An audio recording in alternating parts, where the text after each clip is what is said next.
Sí, Vimos algo de sockets y después al final no recuerdo bien qué vimos porque la última clase nos fuimos mucho. bien. ¿Están siendo todas presenciales o grabadas? Sí, por el momento sí, todo presencial. Bien. Eh, igual Hugo tiene subida las clases grabadas de los años anteriores. No suelen modificarse mucho, así que bueno, aprovechen y si alguno no puede ir a una clase, vea la grabada. Tienen acceso a eso, ¿no? ¿Se lo han compartido ustedes? Sí, Sí, creo que les están vas en el lab. por Están en el semana. lab, sí, sí. Están en el lab y Hugo semana a semana los va liberando. Tiene grabaciones de otros años y otras que va actualizando. Bueno, les voy a compartir pantalla. Vamos a entrar a lo que es este laboratorio número 2.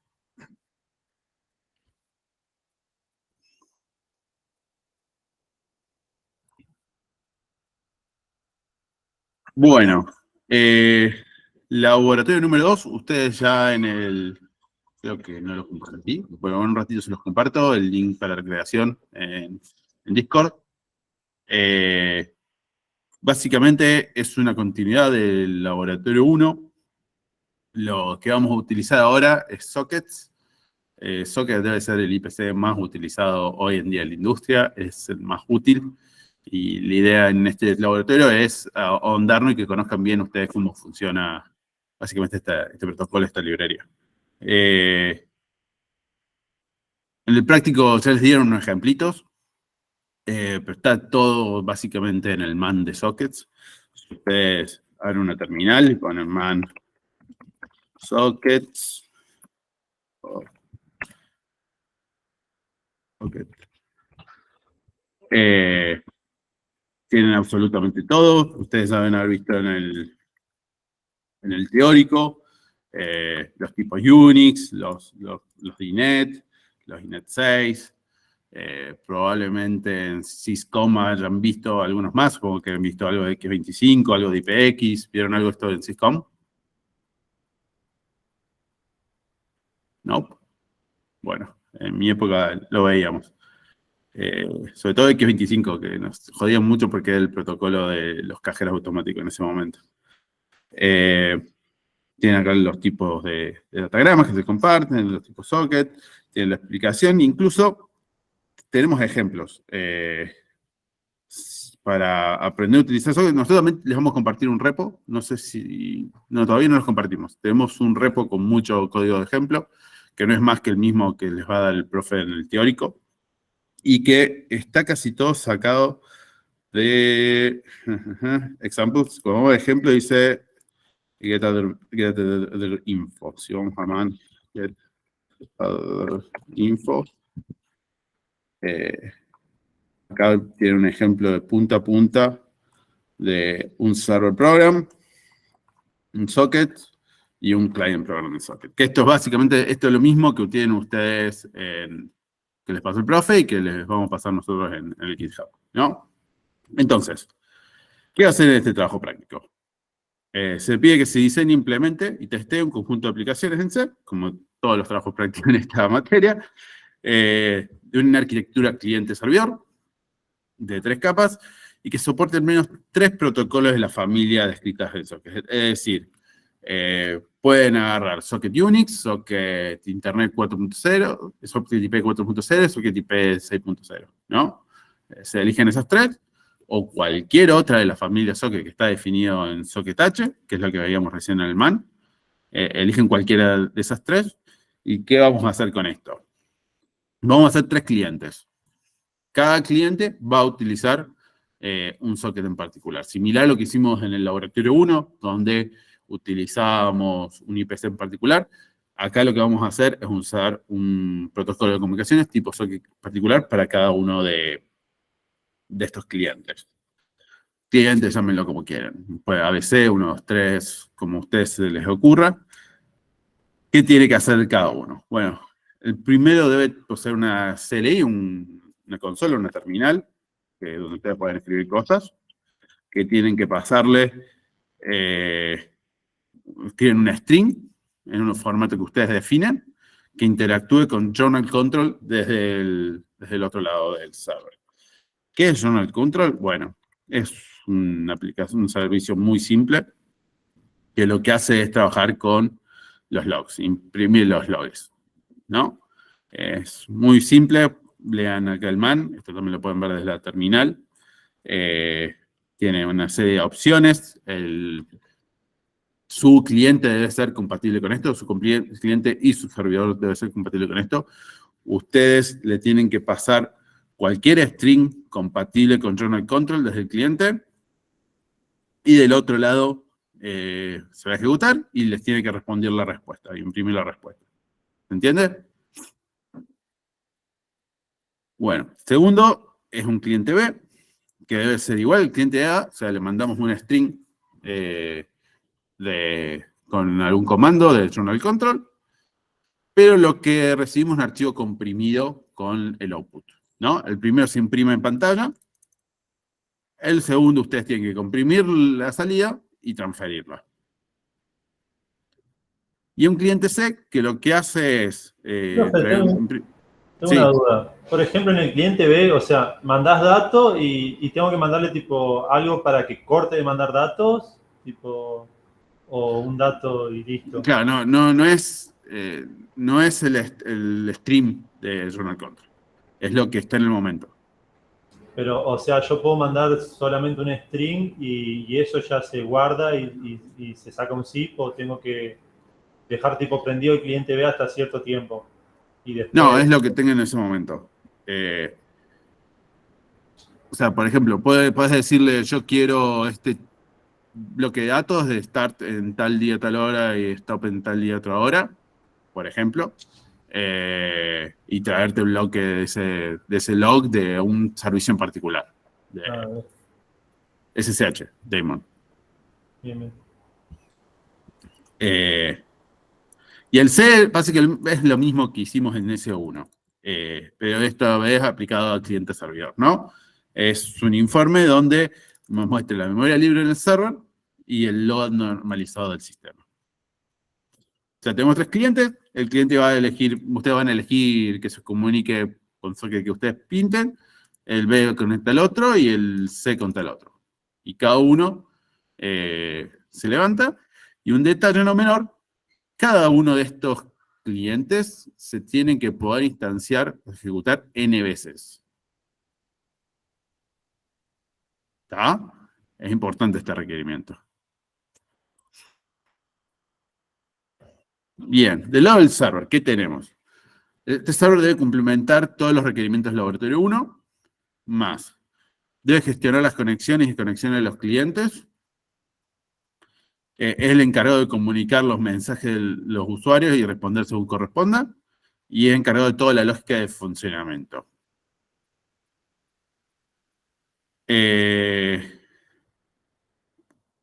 Esto debería haber ido arriba. ¿Qué tenemos que tener en cuenta para este trabajo?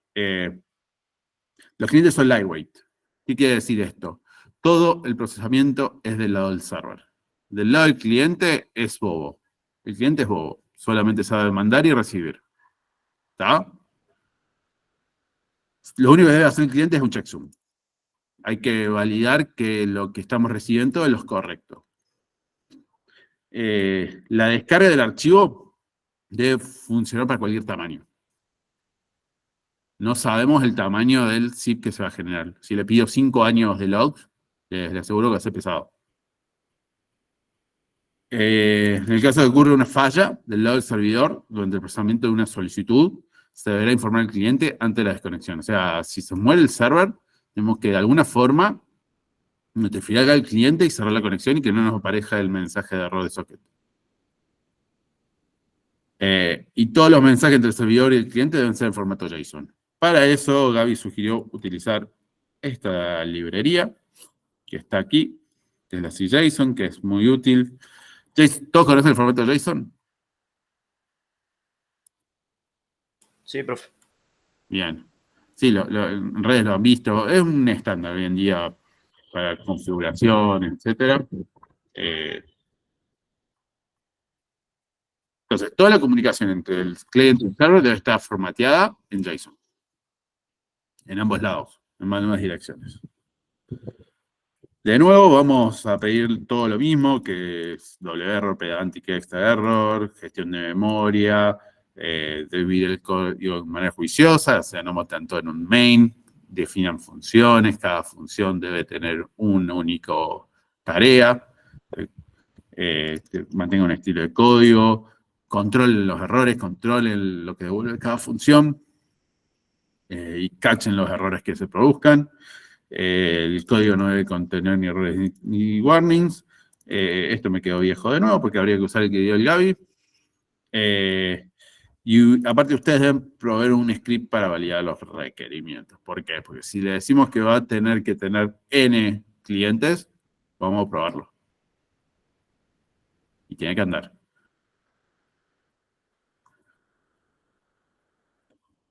¿Cuánto tienen para hacer esto? 2 semanas.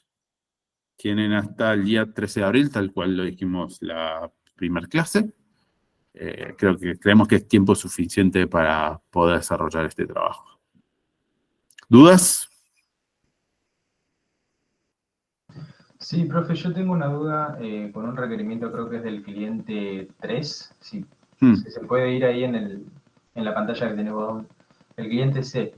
¿Qué sería Sí. el load normalizado del sistema? Eso no puedo darme cuenta que es. Es la media, básicamente. Normalized.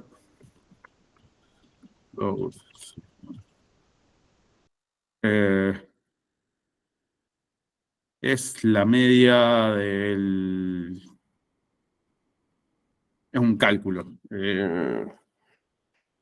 ¿Dónde es que está definido? Bueno, puede ser el average. Sí, es. Uno solo quiere crear. Claro, es la media por core. O sea, se usa mucho cuando ustedes tienen multicore. Es una jerga común, una medida común el normalizer load. Bien. Entonces, es la media entre cores. La media de los cores, joya. Sí. Pues supongo que nadie tiene un monocore hoy en día. La media de los cores en un momento dado ni siquiera tienen que tomar una métrica. Tómenla en un instante, calculen la media y muestren eso.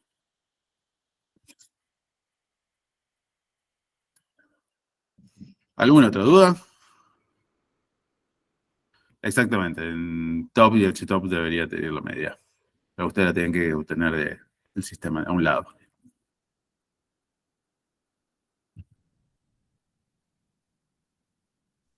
Profe, yo tengo una duda. Sí, Los, Pablo. los clientes que hicimos en el TP1 también deberían poder correr eso deberían poder correr, o sea, con eso se dice que debería ser compatible con los requerimientos del laboratorio 1.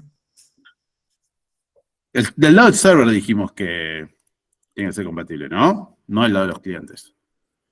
¿A qué se refiere con eso? Que todo requerimiento que valga, en particular el que acepta N conexiones. A ver. Usted debe lograr que el server pueda manejar N conexiones, y ustedes no sé si ya vieron cómo se maneja una gestión en sockets, pero básicamente hace un fork. Y cada proceso atiende a un coso bueno. No sé si ya lo vieron en el teórico, pero el sistema operativo tiene límites por default.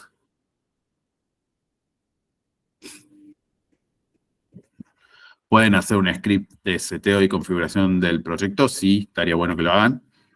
Y hagan un script, les recomiendo, para validación, que pruebe cada uno de los requerimientos que ustedes traen. La forma para resolver esto es la misma que dijimos para el uno. Ustedes lo leen, traten de extraer los requerimientos que tienen que implementar y los implementan de a uno. Top to the bottom, bottom to the top, como ustedes quieran. Esto que es sockets es mucho más fácil primero empezar por el server. ¿Por qué? Porque tenés un montón de herramientas en Linux para jugar con el server, como Netstat, Telnet, un montón. Que supongo que habrán visto en redes.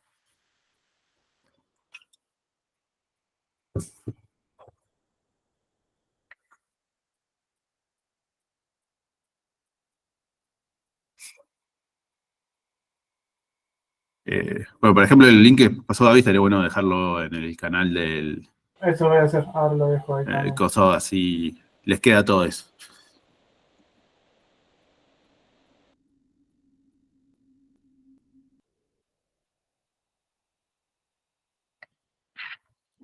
Bueno, y Journal Control tiene un moco, ¿no? Esperaba que alguno lo diga. Está solo para familia Debian. Ubuntu, Ubuntu, Debian, etc. Pueden usar lo que tengan en su sistema operativo si no es Journal Control, obviamente. Puede hacer un cat a los logs y parsearlo a mano. Pero no es más que un parser esto.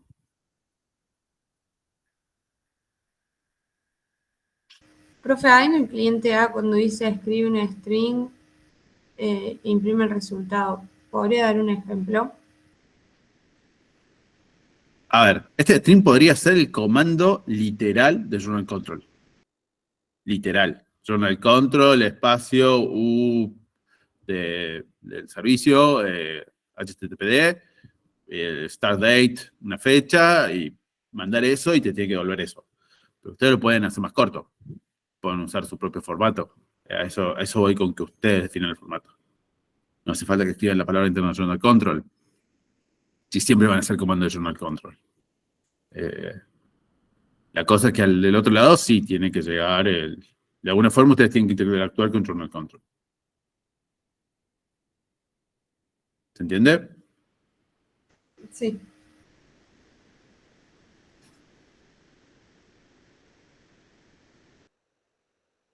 Ahí algo preguntó en el chat si JSON soporta variables en binarios por el archivo comprimido. Claro. Sí, no sé vos, decime.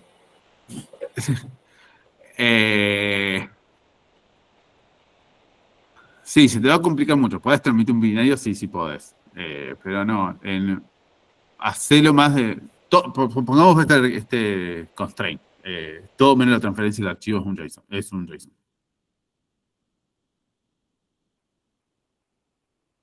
De última Está buena la notificás pregunta. JSON que vas a mandar el archivo, que recibiste el archivo, que Claro. podés hacer eso. Ustedes van a tener que diseñar un protocolo de comunicaciones entre el cliente y el servidor, en el cual ustedes van a tener que definir un montón de cosas. Eso lo tienen que resolver ustedes. Y bueno, eso va en JSON. Después la transferencia propiamente dicho, la hacen ustedes. Traten de hacerla de la forma más eficiente que se le ocurra. Y controlen checksum. Sobre todo con transferencia de archivos de checksum es un tema.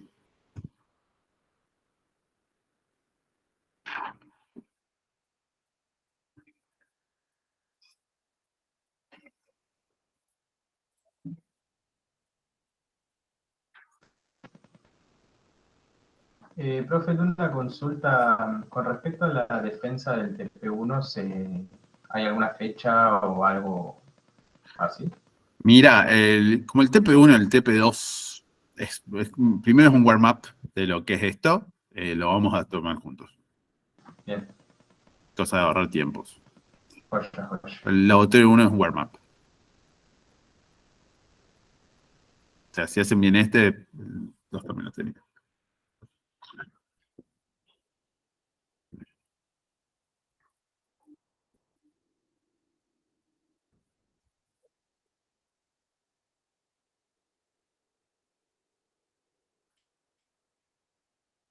¿Alguna otra duda?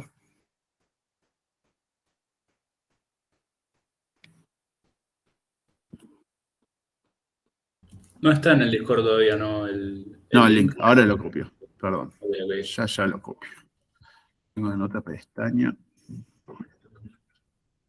Aquí. Discord.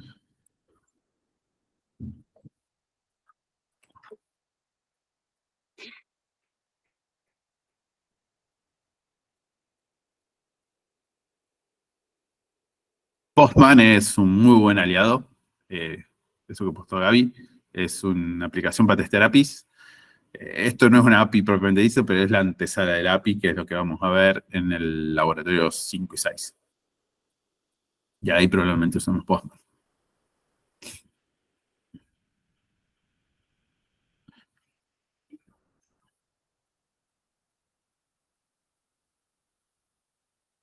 Bueno, si no hay ninguna duda, menos corto la grabación, pero podemos quedarnos por si a alguno le surge una duda, pero si no, quien quiera ver esto va a tener muchos minutos de silencio. Por mí no.